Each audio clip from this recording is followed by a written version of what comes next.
اعوذ باللہ من الشیطان الرجیم بسم اللہ الرحمن الرحیم۔ اللہ کے رسول صلی اللہ علیہ وسلم فرماتے ہیں 3 قسم کے آدمی ایسے ہیں جو جنت میں داخل نہیں ہوں گے۔ ان میں سے ایک شخص وہ ہے جو ہمیشہ شراب کی لت میں رہتا ہے، ہمیشہ شراب پیتا رہتا ہے۔ دوسرا وہ شخص ہے جو رشتہ داریوں کو کاٹتا ہے۔ تیسرا وہ شخص ہے جو جادو اور کہانت پر یقین رکھتا ہے۔ جب کسی شخص کو یہ سنایا جاتا کہ تیرے گھر لڑکی پیدا ہوئی ہے، اس کا چہرہ کالا ہو جاتا تھا۔ فرمایا کہ تمہاری ماں کے بعد تمہارے باپ کا حق ہے، تمہارے باپ کے بعد تمہارے بہن کا حق ہے، تمہاری بہن کے بعد تمہارے بھائی کا حق ہے، پھر جو رشتے میں جتنا قریب ہے وہ آپ کے حسن صحبت کا اتنا زیادہ جو ہے مستحق بنتا ہے۔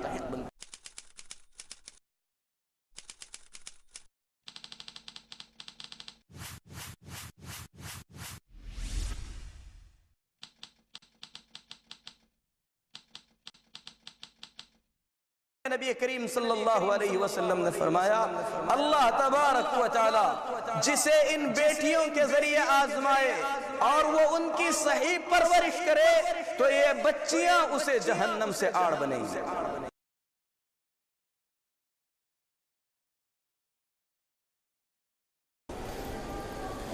ان الحمد للہ نحمده ونستعينه ونستغفره ونؤمن به ونتوكل عليه ونعوذ بالله من شرور أنفسنا ومن سيئات أعمالنا من يهده الله فلا مضل له ومن يضلل فلا هادي له وأشهد أن لا إله إلا الله وحده لا شريك له وأشهد أن محمدًا عبده ورسوله أرسله بالحق بشيرا ونذيرا أما بعد فإن أحسن الحديث كتاب الله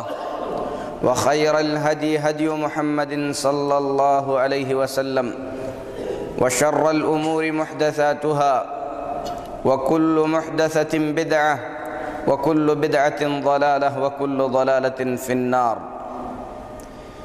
يا أيها الذين آمنوا اتقوا الله حق تقاته ولا تموتن إلا وأنتم مسلمون۔ يا أيها الناس اتقوا ربكم الذي خلقكم من نفس واحدة وجعل منها زوجها۔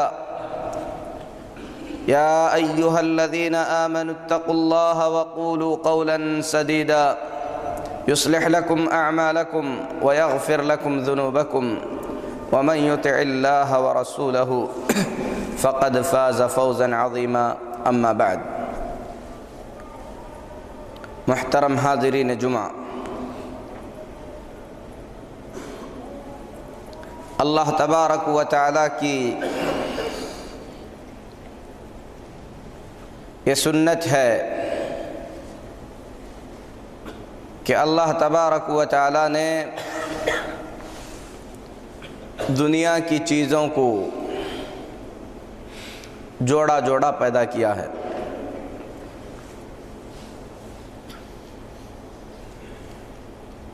اسی طریقے سے آدم علیہ السلام کو پیدا کرنے کے بعد اللہ تبارک و تعالی نے ان کا جوڑا بھی پیدا فرمایا تاکہ انسانی نسل ان دونوں سے چل سکے۔ اللہ نے فرمایا اِنَّا خَلَقْنَاكُم مِّن ذَكَرٍ وَأُنثَىٰ وَجَعَلْنَاكُمْ شُعُوبًا وَقَبَائِلَ لِتَعَارَفُوا إِنَّ أَكْرَمَكُمْ عِندَ اللَّهِ أَتْقَاكُمْ۔ ہم نے تم تمام کو ایک مرد اور ایک عورت سے پیدا کیا، تمہاری جماعتیں اور تمہارے گروپ بنائے گئے تاکہ تم آپس میں ایک دوسرے کو پہچان سکو۔ ہاں، اللہ کے پاس باعزت وہ ہے جو اللہ سے زیادہ ڈرنے والا ہے۔ تو اللہ تبارک و تعالی نے انسانوں اور دوسری مخلوقات کو بھی جوڑوں سے پیدا کیا ہے، اور اللہ رب العالمین نے جو کہ انصاف اور عدل والا ہے، جس کا ہر کام ایک حکمت کے تحت ہوتا ہے، اس میں کوئی شک نہیں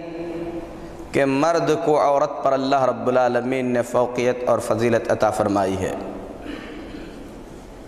قرآن پاک میں اللہ رب العالمین فرماتا ہے وَلِلرِّجَالِ عَلَيْهِنَّ دَرَجَةٌ، مردوں کو عورتوں پر بلندی ہے، درجہ ہے، اور یہ فوقیت اس لیے ہے کہ مرد زندگی کا بوجھ زیادہ اٹھاتا ہے، مشقتیں زیادہ برداشت کرتا ہے، اور اللہ تبارک و تعالی نے جس کا ہر کام حکمت کے تحت ہے، عورت کے جسم کو نازک بنایا ہے، جس میں مشقت اور پریشانی اٹھانے کی اتنی سکت نہیں جتنی سکت ایک مرد کے جسم میں ہوتی ہے۔ الرجال قوامون علی النساء بما فضل اللہ بعضهم علی بعض وبما انفقوا، اللہ کا فرمان ہے کہ اللہ تبارک و تعالی نے مردوں کو عورتوں پر قوامیت عطا فرمایا ہے، اور یہ اس لیے ہے کہ مرد عورتوں پر خرچ کرتے ہیں، اور دوسری وجہ یہ ہے کہ یہ اللہ کی دی ہوئی فضیلت ہے۔ تو میرے محترم بھائیو، اس میں کوئی دو رائے نہیں کہ ولایت یا نگہبانی کی ذمہ داری مرد کی ہے، لیکن اللہ تبارک و تعالیٰ کے پاس عزت والا وہ ہے جو تقوی کی زندگی گزارے، چاہے وہ مرد ہو یا عورت ہو۔ لیکن دنیاوی نظام کے چلنے کے لیے اللہ تبارک و تعالیٰ نے مرد کو عورت پر برتری عطا فرمائی تاکہ دنیا کا نظام قابو میں رہے، اور اللہ تبارک و تعالیٰ نے دین اسلام میں عورتوں کو وہ سب کچھ عطا فرمایا جس کی وہ حقدار تھیں۔ پوری دنیا کے کسی بھی نظام اور کسی بھی قانون میں عورت کو وہ مقام یا وہ مرتبہ نہیں دیا جا سکتا جو اللہ تبارک و تعالیٰ نے عورت کو عطا فرمایا ہے، کیونکہ اللہ تبارک و تعالیٰ نے عورت کو اس کے لائق کا مقام عطا فرمایا ہے۔ اگر عورت کو اس مقام سے نیچے اتارا جائے تو یہ ظلم ہوگا، اگر اللہ کے دیے ہوئے اس مقام سے آگے بڑھانے کی کوشش کی جائے تو ایسی صورت میں یہ مجتمع پر، یہ دنیا پر اعتداء اور دنیا کے نظام کو برباد کرنے اور بگاڑنے کی ایک کوشش ہوگی۔ جو لائق مقام ہے اللہ تبارک و تعالیٰ نے وہ لائق مقام عورت کو عطا فرمایا۔ میرے محترم بھائیو، اسلام کے آنے سے پہلے محمد الرسول اللہ صلی اللہ علیہ وسلم کے دنیا میں بھیجے جانے سے پہلے عورت کے ساتھ کیا کچھ کیا جاتا تھا، اگر آدمی اس کا مطالعہ کرے، پھر اس کے بعد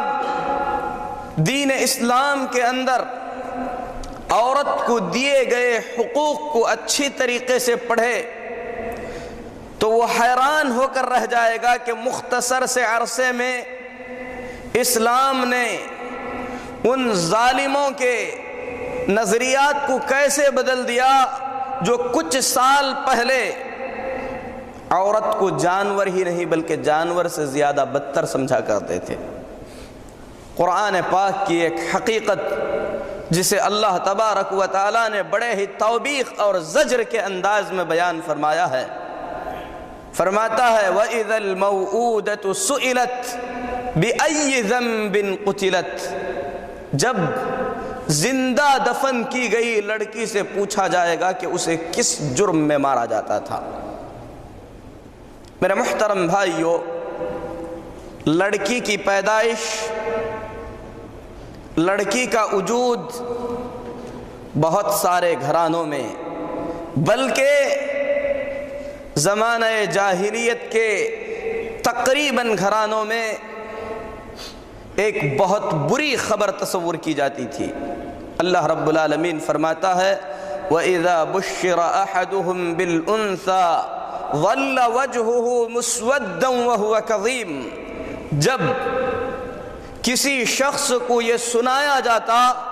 کہ تیرے گھر لڑکی پیدا ہوئی ہے، اللہ فرماتا ہے ظَلَّ وَجْهُهُ مُسْوَدًّا، اس کا چہرہ کالا ہو جاتا تھا۔ وَهُوَ كَظِيمٌ، اس خبر کو وہ بڑی ہی تکلیف کے ساتھ پی کر رہ جاتا تھا۔ پھر اس کے بعد سوچتا تھا، اس خیال میں رہتا تھا أَيُمْسِكُهُ عَلَى هُونٍ أَمْ يَدُسُّهُ فِي التُّرَابِ، یہ خبر جو مجھے ملی ہے لڑکی کی ولادت کے بارے میں جو بتایا گیا ہے، اس عار کو، اس بری خبر کو، اس بلا کو میں اپنے ساتھ لیتا پھروں یا مٹی کے اندر دبا دوں۔ میرے محترم بھائیو، حضرت عبداللہ بن عباس رضی اللہ تعالیٰ عنہ بیان فرماتے ہیں کہ عورت جب بچہ دینے کے قابل ہوتی، بچے کو جنم دینے سے پہلے ایک گڑھا تیار کرتی تھی، اس گڑھے کے پاس بچے کو جنم دیتی، اگر لڑکی ہوتی تو اس گڑھے میں پھینک دیتی تھی، اگر لڑکا ہوتا تو اسے بڑے ہی پیار و ناز کے ساتھ پالا جاتا تھا۔ یا بعض قبائل کے اندر یہ نظام تھا کہ بچی جب پیدا ہوتی 6-7 سال تک اس کی پرورش کی جاتی تھی، اس کے بعد کٹھور دل باپ اپنی بیوی سے کہتا کہ اس بچی کو تیار کرو، میں اسے اپنے خاندان والوں کی زیارت کے لیے لے جانا چاہتا ہوں۔ وہ پہلے ہی ایک بہت بڑا گڑھا تیار کیا ہوتا، اور جب وہاں پر پہنچتا تو لڑکی کو اس گڑھے کے اندر دبا دیا کرتا تھا۔ یہ کوئی قصہ، کہانی یا اسطورہ نہیں ہے، بلکہ یہ حقیقت ہے۔ زمانہ جاہلیت کے لوگ اپنی بچیوں کے ساتھ اسی طریقے کا سلوک کیا کرتے تھے، زندہ دفن کر دیتے تھے۔ قیس بن عاصم یہ قبیلہ بنی تمیم کے سردار ہیں۔ نبی کریم صلی اللہ علیہ وسلم کے دربار میں پہنچ کر فرماتے ہیں اے اللہ کے رسول صلی اللہ علیہ وسلم، میں نے اپنے ہاتھوں سے اپنے 8 بیٹیوں کو زندہ دفن کیا ہے۔ یہ کوئی عام آدمی نہیں، ایک قبیلے کا سردار، اور ایسا سردار جس کے بارے میں رسول اللہ صلی اللہ علیہ وسلم نے فرمایا کہ یہ شخص بہت ہی زیادہ عقل مند، دانا، اونچی سوچ رکھنے والا، اور جتنے بھی بادیہ نشین ہیں جو اونٹوں کی پرورش کرتے ہیں ان تمام کا سردار کہلانے کے لائق ہے۔ حلم والا، سوچ سمجھ کر فیصلے کرنے والا، جس کے بارے میں رسول اللہ صلی اللہ علیہ وسلم نے یہ گواہیاں دی ہیں، ایسا شخص قبول اسلام سے پہلے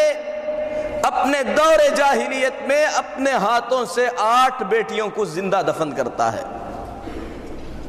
بعد میں ندامت کا اظہار کرتا ہے۔ محمد الرسول اللہ صلی اللہ علیہ وسلم فرماتے ہیں، بعض روایات کے مطابق اس کے واقعے کو سن کر نبی کریم صلی اللہ علیہ وسلم کی آنکھوں میں آنسو آ گئے۔ آپ نے فرمایا کہ ہر قتل کے بدلے ایک غلام کو آزاد کرو۔ میرے محترم بھائیوں، یہ عرب کا عام رواج تھا۔ اپنی بیٹیوں کو زندہ دفن کیوں کرتے تھے؟ اس کا ذکر کرتے ہوئے قرآن پاک میں اللہ رب العالمین نے ایک جگہ پر فرمایا وَلَا تَقْتُلُوا أَوْلَادَكُمْ خَشْيَةَ إِمْلَاقٍ نَحْنُ نَرْزُقُهُمْ وَإِيَّاكُمْ إِنَّ قَتْلَهُمْ كَانَ خِطْئًا كَبِيرًا۔ اپنی بیٹیوں کو، اپنے بچوں کو فاقے کے ڈر سے، روزی کی تنگی کے ڈر سے قتل نہ کرو، جان سے مت مارو۔ رزق کی ذمہ داری ہماری ہے، ہم ان کو بھی رزق دیں گے، تم کو بھی رزق دیں گے۔ سوچ لو کہ بچوں کو قتل کر دینا ایک بہت بڑا گناہ ہے، تو کچھ لوگ اپنے بچوں کو فاقے کے ڈر سے مارا کرتے تھے، کیونکہ عرب کی زندگی صحرا نشینی کی زندگی تھی، جہاں پر زندگی کے اسباب بہت ہی زیادہ کم تھے، اور مادہ پرستی، اسی طریقے سے منفعت کی تلاش اتنی زیادہ تھی، سوچتے تھے کہ اس عورت کو پال کر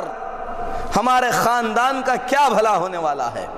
نہ یہ جنگوں میں ہمارے کام آ سکتی ہے، نہ محنت و مشقت کر سکتی ہے، اسی لیے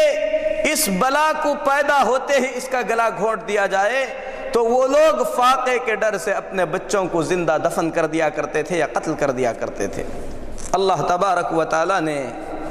اس برائی سے منع کرتے ہوئے فرمایا وَلَا تَقْتُلُوا أَوْلَادَكُمْ خَشْيَةَ إِمْلَاقٍ، فاقے کے ڈر سے اپنے بچوں کو مت مارو۔ نَحْنُ نَرْزُقُهُمْ وَإِيَّاكُمْ، کیونکہ ان کو اور تم کو سب کو روزی دینا ہمارا کام ہے۔ إِنَّ قَتْلَهُمْ كَانَ خِطْئًا كَبِيرًا، انہیں قتل کرنا بہت بڑا گناہ ہے۔ اور دوسرے مقام پر اللہ رب العالمین نے فرمایا وَإِذَا بُشِّرَ أَحَدُهُمْ بِالْأُنْثَى ظَلَّ وَجْهُهُ مُسْوَدًّا وَهُوَ كَظِيمٌ يَتَوَارَى مِنَ الْقَوْمِ مِنْ سُوءِ مَا بُشِّرَ بِهِ أَيُمْسِكُهُ عَلَى هُونٍ أَمْ يَدُسُّهُ فِي التُّرَابِ أَلَا سَاءَ مَا يَحْكُمُونَ۔ جب ان میں سے کسی کو لڑکی کے پیدائش کی خبر دی جاتی، اس کا چہرہ مارے غصے کے کالا ہو جاتا تھا، لوگوں سے چھپتے ہوئے پھرتا تھا، سوچتا تھا کہ اس خبر کو، اس بلا کو اپنے ساتھ لے کر پھرے یا مٹی میں دبا دے۔ اللہ فرماتا ہے کہ کیا ہی بری سوچ ہے اور کتنا برا فیصلہ کر رہے ہیں۔ یعنی اس طریقے کا سوچنا بھی شریعت اسلام کے اندر بہت ہی گھناؤنا جرم قرار دیا گیا۔ حضرت شرحبیل رضی اللہ تعالی عنہ، عمرو بن شرحبیل رضی اللہ تعالی عنہ فرماتے ہیں ایک آدمی نے رسول اللہ صلی اللہ علیہ وسلم سے پوچھا اے اللہ کے رسول صلی اللہ علیہ وسلم، سب سے بڑا گناہ کون سا ہے؟ نبی کریم صلی اللہ علیہ وسلم نے فرمایا ان تجعل للہ ندا وہو خلقک، سب سے بڑا گناہ یہ ہے کہ تم اپنے پیدا کیے ہوئے رب کو چھوڑ کر کسی اور کی عبادت کرو۔ قال ثم ایو، آدمی نے کہا اے اللہ کے رسول صلی اللہ علیہ وسلم، اس کے بعد سب سے بڑا گناہ کون سا ہے؟ تو رسول اللہ صلی اللہ علیہ وسلم نے فرمایا ان تقتل ولدک خشیۃ ان یطعم معک، تمہارا لڑکا تمہارے کھانے میں شرکت کرے گا، تمہاری بچی تمہارے ساتھ کھائے گی، اس خوف سے اگر تم اپنے بچی کو مار دو یا اپنے بچے کو قتل کر دو تو یہ سب سے بڑا گناہ ہے۔ تو شرک کے بعد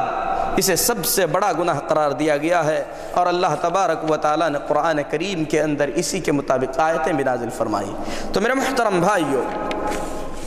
ایک تو فاقے کے ڈر سے زمانہ جاہلیت کے لوگ اپنے بچیوں کو زندہ دفن کیا کرتے تھے، اور دوسری ایک وجہ جو کہ تقریباً اس دور میں بھی سوچی جاتی ہے، وہ وجہ یہ ہے کہ کچھ لوگ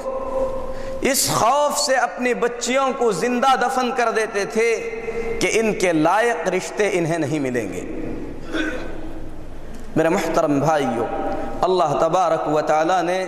تمام کی تقدیروں کو لکھ دیا ہے، جس کے مقدر میں جو رشتہ ہونا ہے وہ ہو کر رہے گا۔ اس قسم کے عار سے زمانہ جاہلیت کے لوگ اپنے بچوں کو زندہ دفن کیا کرتے تھے، جیسا کہ ابھی میں نے بیان کیا کہ بنی تمیم کے سردار نے اپنی 8 بیٹیوں کو دفن کیا۔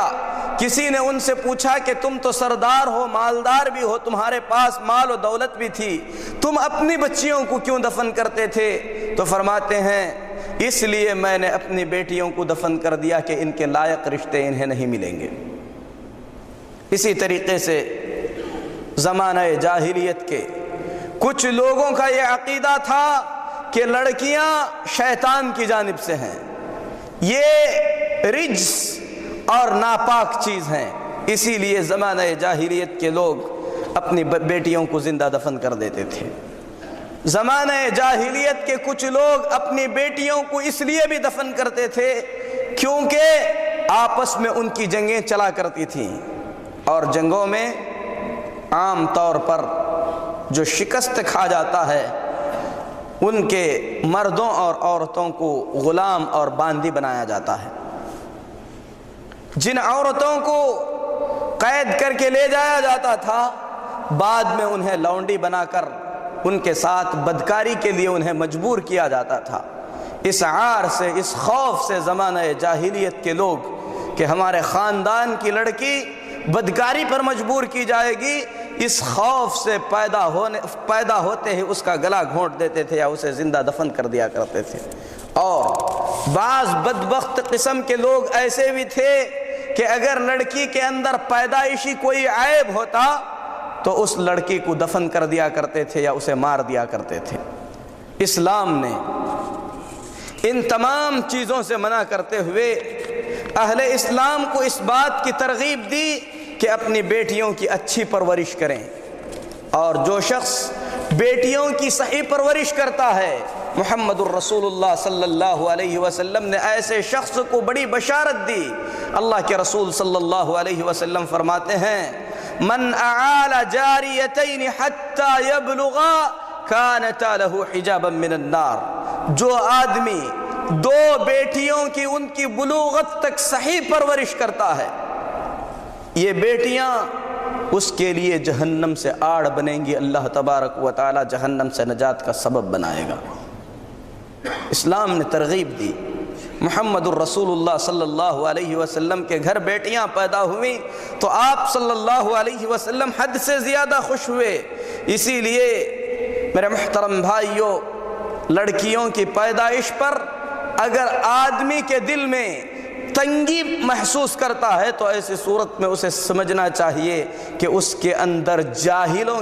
زمانہ جاہلیت کے لوگوں کی صفتوں میں سے کوئی صفت ہے۔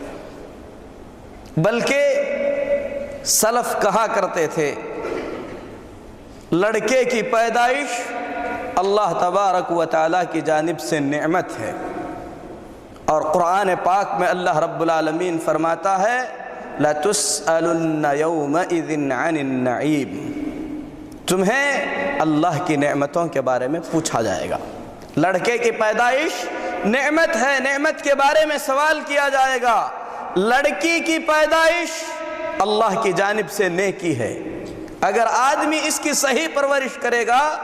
تو اس نیکی کے بدلے میں اسے جنت میں داخل کیا جائے گا۔ اسی لیے ام المؤمنین عائشہ صدیقہ رضی اللہ تعالی عنہا نے جب اس مانگنے والی عورت کو 3 کھجور دیے اور اس عورت نے ان کھجوروں کو اپنے بچیوں کے درمیان تقسیم کر دیا، ام المؤمنین عائشہ رضی اللہ تعالی عنہا نے پورا واقعہ نبی کریم صلی اللہ علیہ وسلم سے بیان فرمایا۔ واقعہ سننے کے بعد رسول اللہ صلی اللہ علیہ وسلم نے فرمایا ان بیٹیوں پر اس عورت کے رحم و کرم نے اس عورت پر جہنم کی آگ کو حرام کر دیا۔ بلکہ اس کے بعد دوسری روایت میں نبی کریم صلی اللہ علیہ وسلم نے فرمایا اللہ تبارک و تعالی جسے ان بیٹیوں کے ذریعے آزمائے اور وہ ان کی صحیح پرورش کرے تو یہ بچیاں اسے جہنم سے آڑ بنیں گی۔ اتنا ہی نہیں میرے محترم بھائیوں، قرآن پاک میں اللہ رب العالمین نے فرمایا للہ ملک السماوات والارض، آسمان اور زمین کی ملکیت اللہ ہی کے لیے ہے، بادشاہت اللہ ہی کے لیے ہے۔ یہب لمن یشاء اناثا ویہب لمن یشاء الذکور، اللہ جسے چاہتا ہے بیٹیاں دیتا ہے، جسے چاہتا ہے بیٹے عطا فرماتا ہے۔ اس آیت کریمہ کی تفسیر میں مفسرین کہتے ہیں کہ اللہ تبارک و تعالیٰ نے بیٹوں سے پہلے بیٹیوں کا تذکرہ فرمایا تاکہ زمانہ جاہلیت کے لوگوں کو یہ سمجھایا جائے کہ بیٹی ہبہ ہے، اللہ کی جانب سے دیا گیا عطیہ ہے، اسے عطیہ سمجھ کر قبول کر لینا چاہیے۔ اور نبی کریم صلی اللہ علیہ وسلم کی حیات طیبہ میں دیکھیے، اللہ رب العالمین نے ابراہیم علیہ السلام کو بیٹے عطا فرمائے، لوط علیہ السلام کو بیٹیاں دی گئیں، محمد الرسول اللہ صلی اللہ علیہ وسلم کو اللہ نے بیٹے بھی دیے، بیٹیاں بھی دیں، لیکن بیٹوں کو اللہ تبارک و تعالیٰ نے بلوغت سے پہلے ہی وفات دے دیا، بیٹیوں کو باقی رکھا۔ یہ تکریم ہے ان لوگوں کے لیے جو بیٹیوں کے باپ ہیں، اور اسوہ کاملہ ہے محمد الرسول اللہ صلی اللہ علیہ وسلم کی حیات طیبہ میں کہ بیٹیوں کی ویسی پرورش کریں جیسے رسول اللہ صلی اللہ علیہ وسلم پرورش کیا کرتے تھے۔ آپ صلی اللہ علیہ وسلم کی حیات طیبہ میں دیکھیں آپ نے اپنی بیٹیوں کے متعلق کیا کچھ فرمایا۔ حضرت علی رضی اللہ تعالی عنہ کو بلاتے ہیں، فرماتے ہیں کہ علی فاطمہ کا خیال رکھنا، کیونکہ فاطمہ کو جن چیزوں سے تکلیف ہوتی ہے فاطمہ کے باپ کو بھی ان چیزوں سے تکلیف ہوتی ہے، فاطمہ جس چیز سے خوش ہوتی ہے فاطمہ کا باپ بھی اس سے خوش ہوتا ہے۔ بلکہ فاطمۃ الزہرا رضی اللہ تعالی عنہا جب چل کر اپنے باپ کے پاس آتی تو محمد الرسول اللہ صلی اللہ علیہ وسلم کے مبارک چہرے پر خوشی کے آثار آسانی سے دیکھے جاتے تھے، بلا کر اپنے پاس بٹھاتے۔ کبھی رسول اللہ صلی اللہ علیہ وسلم اپنی بیٹی سے سرگوشیاں کیا کرتے تھے، خاص باتیں بتایا کرتے تھے۔ ام المؤمنین عائشہ صدیقہ رضی اللہ تعالی عنہ فرماتی ہیں وفات کا وقت تھا، فاطمہ رضی اللہ تعالی عنہ چلتے ہوئے آئیں، محمد الرسول اللہ صلی اللہ علیہ وسلم ٹھیک سے بیٹھ گئے، فاطمہ جب آئیں بلا کر قریب بٹھا لیا، آپ نے کان میں کچھ باتیں کہیں۔ اللہ اکبر، کتنا عظیم ادب ہے، کتنا بڑا اسوہ ہے کہ ایک باپ انتقال کے قریب ہے، بیٹی جو کئی بچوں کی ماں بن چکی ہے اتنی بڑی عمر میں بھی بلا کر باپ قریب بٹھاتا ہے، کان میں باتیں کرتا ہے۔ حضرت فاطمہ رضی اللہ تعالی عنہا رونے لگی۔ اس کے بعد نبی کریم صلی اللہ علیہ وسلم نے اپنی بیٹی کے کان میں دوسری بات کہی جس سے ہنس پڑی۔ جب تک نبی کریم صلی اللہ علیہ وسلم زندگی کی قید میں تھے، زندہ تھے، حضرت عائشہ رضی اللہ تعالی عنہا نے اس راز کے بارے میں نہیں پوچھا۔ بعد میں رسول اللہ صلی اللہ علیہ وسلم کی وفات کے بعد جب پوچھا تو فاطمہ رضی اللہ تعالی عنہا نے بتلایا، میرے والد نے کہا، میرے ابا نے کہا کہ میں اس دنیا کو چھوڑنے والا ہوں، تو مجھے رونا آ گیا، میں رونے لگی۔ دوبارہ میرے کان میں کہا کہ فاطمہ سب سے پہلے تم مجھ سے ملو گی، تو میں اس پر ہنسنے لگی۔ میرے محترم بھائیو، اسی طریقے سے صحابہ کی زندگی میں بیٹیوں کی تربیت، بیٹیوں کے ساتھ محبت کے واقعات آپ کو کثرت سے ملیں گے۔ اسی لیے آدمی کو چاہیے کہ بیٹیوں کو اللہ کی جانب سے عطیہ سمجھے اور ان کی صحیح تربیت کرنے کی کوشش کرے۔ اس دور میں بچوں کو زندہ دفن تو نہیں کیا جاتا، لیکن آپ کو یہ جان کر بڑا افسوس ہوگا کہ اگر یہ پتہ چل جائے آلات کے ذریعے کہ ماں کے پیٹ میں لڑکا نہیں لڑکی پرورش پا رہی ہے، تو بہت سارے بدبخت لوگ اسے گرا دیتے ہیں۔ بلکہ ہندوستان کے احصائیہ کے مطابق 1 سال کے اندر 2 ملین سے زیادہ بچے صرف اس لیے گرائے جاتے ہیں کہ وہ لڑکیاں ہیں۔ میرے محترم بھائیو، یہ المیہ ہے، یہ قتل ہے، اس کے بارے میں اللہ تبارک و تعالیٰ کے ہاں جواب دینا ہوگا۔ بے شک اللہ تبارک و تعالیٰ جو کچھ عطا فرماتا ہے اس کے بارے میں پوچھتا ہے۔ لڑکی کی پیدائش پر آدمی کو اللہ کا شکر گزار ہونا چاہیے، اور شکر کا طریقہ یہ ہے کہ وہ اللہ تبارک و تعالیٰ سے دعا کرے کہ اللہ صحیح تربیت کرنے کی توفیق عطا فرمائے، اور ساتھ ہی ساتھ اس کا عقیقہ کرے، پھر اس کے بعد اس کی پرورش و پرداخت کرے، کیونکہ محمد الرسول اللہ صلی اللہ علیہ وسلم نے فرمایا جس کی 3 بیٹیاں ہوں وصبر علیہن،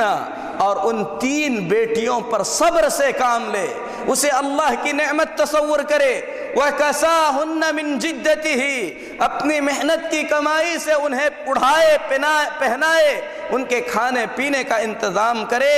كُنَّ لَهُ حِجَابًا مِّنَ النَّارِ، تو جہنم سے آڑ بنیں گی۔ محنت کرے، کساہن، انہیں مکمل کپڑا پہنائے۔ نبی کریم صلی اللہ علیہ وسلم کی اس حدیث میں اللہ کے رسول صلی اللہ علیہ وسلم نے عورتوں کی، بچیوں کی تربیت کے بارے میں بڑی خصوصی تعلیمات دیں۔ دوسری روایت میں اللہ کے رسول صلی اللہ علیہ وسلم فرماتے ہیں ما من مسلم تدرکہ ابنتان، جس آدمی کی دو بیٹیاں ہوں، فاحسن صحبتہما، ان کے ساتھ حسن سلوک کرے، ان کے ساتھ اچھا سلوک کرے، اچھا برتاؤ کرے، لڑکوں کو لڑکیوں پر فضیلت نہ دے، لڑکیوں کو لڑکوں پر فضیلت نہ دے، عدل و انصاف سے کام لے، کن لہ حجابا من النار، وہ جہنم سے آڑ بنیں گی۔ دوسری روایت میں ہے وہ اسے جنت میں لے جانے کا سبب بنیں گی۔ تیسری روایت میں، یہ ساری روایتیں امام بخاری رحمۃ اللہ علیہ نے اپنی کتاب الادب المفرد میں بیان فرمائی ہیں، اور امام البانی رحمۃ اللہ علیہ نے ان تمام حدیثوں کو صحیح کہا ہے۔ رسول اللہ صلی اللہ علیہ وسلم فرماتے ہیں جس کی 3 بیٹیاں ہوں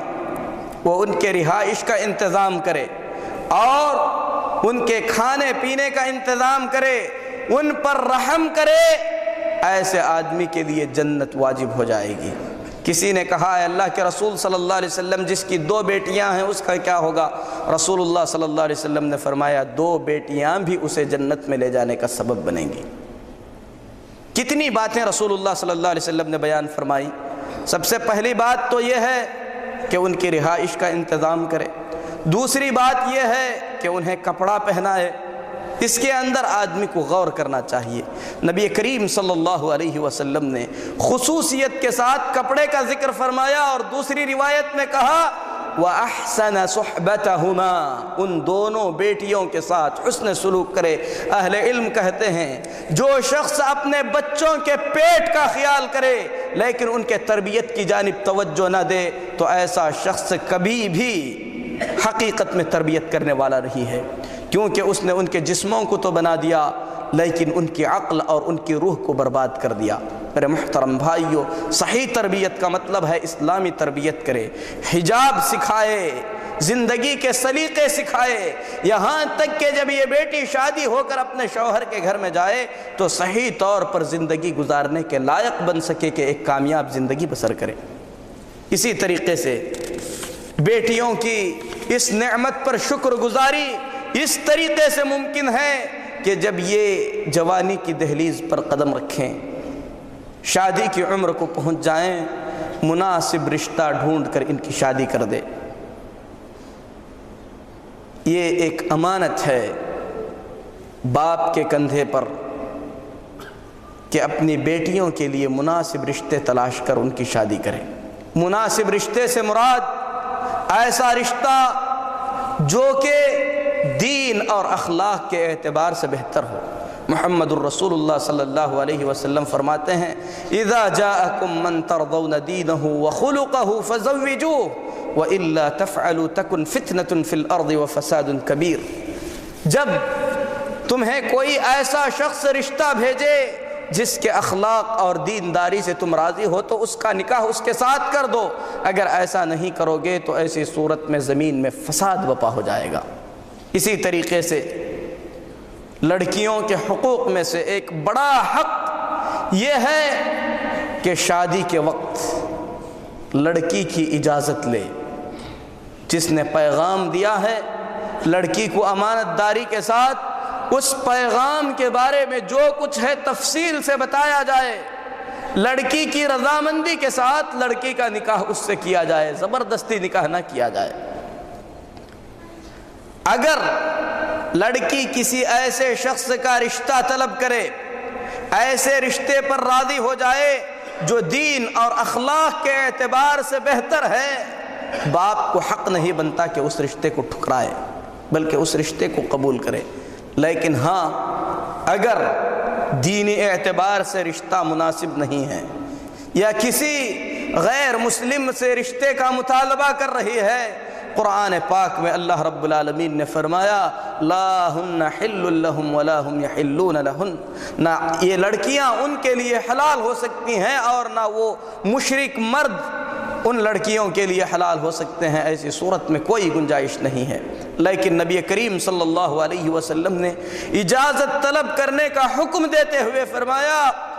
کہ جو عورت شادی شدہ مطلقہ ہے اس کے نکاح کے بارے میں اس سے اجازت مانگی جائے گی، وہ اپنے نفس کی زیادہ مالک ہے، اسے شادی پر مجبور نہیں کیا جائے گا۔ اگر وہ واضح الفاظ میں کہے کہ یہ رشتہ مجھے منظور ہے تو اس کی شادی کی جائے گی۔ اسی طریقے سے باکرہ کنواری لڑکی سے اس کے نکاح کے بارے میں اجازت لی جائے گی۔ صحابہ نے کہا کیف اذنها یا رسول اللہ، اے اللہ کے رسول صلی اللہ علیہ وسلم، جو کنواری ہے وہ حیا والی ہوتی ہے، شرم والی ہوتی ہے، وہ اپنے رشتے کی رضامندی کیسے دے گی؟ نبی کریم صلی اللہ علیہ وسلم نے فرمایا اذنها سمعتها، اس بچی کا خاموش رہنا اس کی اجازت ہے۔ اگر وہ اس پر انکار نہ کرے، اس رشتے کو واضح الفاظ میں نہ ٹھکرائے، تو یہ سمجھا جائے گا کہ لڑکی اس رشتے سے راضی ہے، اس کا نکاح اس سے کیا جائے گا۔ کسی باپ کے لیے یہ جائز نہیں ہے دنیاوی مصلحت سے یا رشتہ داریوں کو دیکھتے ہوئے یا کسی اور چیز کو مد نظر رکھتے ہوئے اپنی لڑکی کا نکاح کسی ایسے شخص کے ساتھ کر دے جو اس لڑکی کے لائق نہیں ہے یا وہ لڑکی اس سے نفرت کرتی ہو۔ یہ امانت ہے، اس امانت داری کے بارے میں اللہ کے پاس جواب دینا ہوگا۔ لیکن لڑکیوں کو بھی چاہیے کہ وہ اپنے باپ یا اپنے بھائی جو اس کا ولی ہے اس کی اجازت کے بغیر کسی سے نکاح نہ کریں۔ میرے محترم بھائیوں، بعض لوگ یہ سمجھتے ہیں ولی بنانے کا مطلب یہ ہوا کہ لڑکی کے ساتھ ہم جو چاہے کر سکتے ہیں، اور بعض لڑکیاں یہ سمجھتی ہیں کہ اجازت لینے کا مطلب یہ ہے کہ ہم پورے خاندان کی مخالفت کر کے جس سے چاہے نکاح کر لیں، جبکہ شریعت ان دونوں کے درمیان میں ہے۔ رشتہ مناسب ہے، نہ باپ کو حق ہے کہ اس رشتے کو ٹھکرائے، اگر رشتہ مناسب نہیں ہے نہ بیٹی کو حق ہے کہ زبردستی اس کے ساتھ شادی کر لے، بلکہ ایک رشتے کو نبھانے کے لیے شریعت اسلامیہ نے جو اصول دیے ہیں وہ یہ ہیں کہ لڑکی فطری طور پر کمزور ہوتی ہے، خیالات کی کمزور ہوتی ہے، جس کے ساتھ نکاح کرنا چاہتی ہے اس کی کچھ خوبیوں کو دیکھ کر ہو سکتا ہے اپنی زندگی کو ہمیشہ کے لیے برباد کر لے، جیسا کہ عام طور پر اس دور میں ہو رہا ہے کہ لڑکیاں پڑھ رہی ہیں کالج میں، جس کے ساتھ اس کے تعلقات جڑ گئے، نکاح کر لیے، جس کی وجہ سے بے حساب نکاح جو اس دور میں ہو رہے ہیں ناکامی کا شکار ہو رہے ہیں، جبکہ شریعت اسلامیہ ایک پاک تعلیم دیتی ہے کہ باپ مناسب رشتہ تلاش کرے، لڑکی کو اس پر راضی کرے، پھر اس کے بعد اس کا نکاح کیا جائے۔ میرے محترم بھائیوں، نکاح ہو جانے کے بعد عام طور پر میاں بیوی کے درمیان اختلافات ہوتے ہیں۔ کون سا گھر ہے جس میں اختلاف نہ ہو؟ ایسی صورت میں لڑکی کی ماں یا لڑکی کے باپ کا بڑا کردار ہوتا ہے کہ اس رشتے کو نبھانے کی کوشش کریں۔ ام المؤمنین حضرت عائشہ صدیقہ رضی اللہ تعالی عنہا نبی کریم صلی اللہ علیہ وسلم کو ایک غزوے میں اپنے ہار کی وجہ سے روکے رکھی تھی۔ ابو بکر صدیق رضی اللہ تعالی عنہ آئے، دیکھا کہ محمد الرسول اللہ صلی اللہ علیہ وسلم ام المؤمنین عائشہ رضی اللہ تعالی عنہ کے زانوں پر اپنا سر رکھ کر سو رہے ہیں۔ لوگوں نے شکایت کی کہ آپ کی بیٹی کی وجہ سے ہمیں رکنا پڑا۔ ابو بکر صدیق رضی اللہ تعالی عنہ نے بیٹی کی غلطی محسوس کی تو آ کر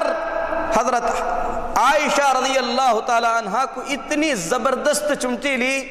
حضرت عائشہ رضی اللہ تعالی عنہ فرماتی ہیں کہ مجھے سخت تکلیف ہوئی، اگر محمد الرسول اللہ صلی اللہ علیہ وسلم کا مبارک سر میرے زانوں پر نہ ہوتا تو میں اس سے تڑپ اٹھتی۔ باپ کو چاہیے کہ اپنی بیٹی کی تربیت کرے۔ حفصہ رضی اللہ تعالی عنہ کے بارے میں عمر بن خطاب رضی اللہ تعالی عنہ نے سنا کہ ان کی آواز کبھی رسول اللہ صلی اللہ علیہ وسلم کی آواز پر اونچی ہو جاتی ہے، دوڑتے ہوئے آئے، کہا یا عدوۃ نفسک، اے اپنے جان کی دشمن، اللہ کا خوف کر، محمد الرسول اللہ صلی اللہ علیہ وسلم کو غصہ دلاتی ہے، اگر آپ ناراض ہو گئے تو اللہ کا غضب تجھ پر نازل ہو جائے گا اور کبھی کوئی تجھے معاف نہیں کر سکے گا۔ اس میں اسوہ ہے ان لوگوں کے لیے جن کی بیٹیاں شکایتیں لے کر گھر پہ آتی ہیں، بھلے غلطی اس کے شوہر کی ہی ہو، اصلاح کے خاطر باپ کو چاہیے، لڑکی کے بھائی کو چاہیے، لڑکی کے ذمہ داروں کو چاہیے کہ لڑکی کو ڈانٹیں، شوہر کو تسلی دیں تاکہ یہ رشتے قائم رہ سکیں، تاکہ یہ رشتے باقی رہ سکیں۔ اگر کسی مجبوری کی وجہ سے، حالات سازگار نہ ہونے کی وجہ سے میاں بیوی کے درمیان طلاق ہو جائے، لڑکی طلاق لے کر گھر واپس آ جائے، شریعت نے اس وقت بھی باپ کو ترغیب دی کہ ایسے حالات میں لڑکی کا ساتھ دے۔ طلاق ہو چکی ہے، جو ہونا تھا وہ ہو گیا ہے، ایسی صورت میں اسے طلاق کا عار نہ دے، یہ نہ کہے کہ تمہاری کرتوتوں کی وجہ سے تمہاری زندگی ٹوٹ گئی، برباد ہو گئی، یا کوئی ایسی بات نہ کرے جس سے اس عورت کو تکلیف ہو، بلکہ رسول اللہ صلی اللہ علیہ وسلم فرماتے ہیں سب سے بہترین صدقہ یہ ہے کہ باپ اپنی مطلقہ بیٹی پر صدقہ کرے، اس کو کھلائے پلائے، اس کی تربیت کرے۔ میرے محترم بھائیوں، اسلام نے لڑکی کے پیدائش سے لے کر، اس کی تربیت سے لے کر، اس کی شادی کے بعد، بلکہ طلاق ہونے کے بعد کن حالات سے گزرنا چاہیے، ان تمام چیزوں کو تفصیل سے بیان کر دیا۔ اللہ کے نبی صلی اللہ علیہ وسلم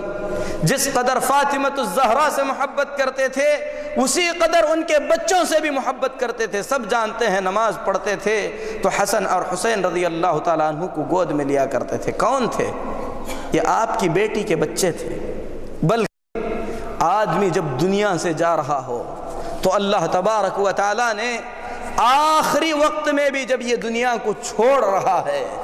ایسے وقت میں بھی لڑکی کے حقوق بیان فرمائے۔ اللہ نے فرمایا یوصیکم اللہ فی اولادکم للذکر مثل حظ الانثیین۔ اللہ کی وصیت ہے، ہر باپ کان کھول کر سن لے اس وصیت کو۔ اللہ رب العالمین فرماتا ہے اللہ وصیت کرتا ہے تم تمام کو تمہاری اولاد کے سلسلے میں کہ اپنے بیٹوں کو جتنا دو گے اس کا آدھا تمہیں اپنی بیٹیوں کو بھی دینا ہوگا۔ آپ کروڑ پتی ہیں، آپ کے پاس پیسہ ہے، مال ہے، جائیداد ہے، اگر آپ یہ سوچتے ہیں کہ اس مال میں، اس جائیداد میں، میری اس وراثت میں صرف میرے بیٹوں کا حق ہے، تو ایسی صورت میں آپ غلطی پر ہیں۔ آپ کے بیٹوں کے حق کے ساتھ ساتھ اللہ کا مقرر کیا ہوا حق آپ کی بیٹیوں کا بھی اس میں رکھا گیا ہے۔ اگر اس سلسلے میں کوئی باپ ناانصافی سے کام لیتا ہے تو یہ ظلم ہے، اس ظلم کے بارے میں اللہ کے پاس اسے جواب دینا ہوگا۔ کون سا قانون ہے جس نے عورت کو یہ سارے حقوق عطا فرمائے ہیں؟ میرے محترم بھائیوں، اگر کسی کا ایک بیٹا اور ایک بیٹی ہے تو شریعت اسلامیہ کے مطابق اس مال کے 3 حصے کیے جائیں گے، 2 حصے لڑکے کو دیے جائیں گے، 1 حصہ لڑکی کو دیا جائے گا۔ حصوں کے درمیان تفریق ضرور کی شریعت نے، لیکن حکمت کے تحت ہے، کیونکہ لڑکا خرچ کرتا ہے۔ 2 حصے لے کر اسے اپنے بچوں پر خرچ کرنا ہے، اپنی بیوی پر خرچ کرنا ہے، اپنے دوسرے رشتہ داروں پر خرچ کرنا ہے، جبکہ عورت پر کوئی خرچے نہیں ہیں۔ اسی لیے اللہ تبارک و تعالیٰ نے عدل و انصاف کے ساتھ جو جس لائق تھا اللہ نے اسے وہ عطا فرمایا۔ اسی لیے آپ دیکھیے تفریق فضائل کے اندر مرد اور عورت ہونے کی وجہ سے نہیں، بلکہ ان کی مشقتوں کی وجہ سے ہے۔ جب آپ دیکھیں گے باپ اور ماں کے حقوق میں تو شریعت نے ماں کو 3 حصے حق عطا فرمائے اور باپ کو 1 حصہ حق دیا گیا۔ میرے محترم بھائیوں، عورتوں کے اور بہت سے حقوق ہیں، بھائی بہنوں کے حقوق، خالہ بھانجے کے حقوق، بہت سارے حقوق ہیں، انشاءاللہ اگلے خطبوں میں ان کا بیان ہوگا۔ ہم اللہ سے دعا کرتے ہیں کہ اللہ تبارک و تعالی ہمیں ہمارا دین سمجھنے کی توفیق دے، دین پر عمل کی توفیق عطا فرمائے، ظلم سے بچائے۔ اللہ رب العالمین باپوں کو تربیت دے کہ وہ اپنی بچیوں کی اور اپنے بچوں کی صحیح تربیت فرمائیں۔ اللہ رب العالمین امت محمدیہ کے نوجوان لڑکوں اور لڑکیوں کی اللہ رب العالمین حفاظت فرمائے، اخلاقی حفاظت فرمائے، اخلاقی گراوٹوں سے اللہ رب العالمین دور رکھے۔ اقول قولی ھذا واستغفر اللہ لی ولکم ولسائر المسلمین۔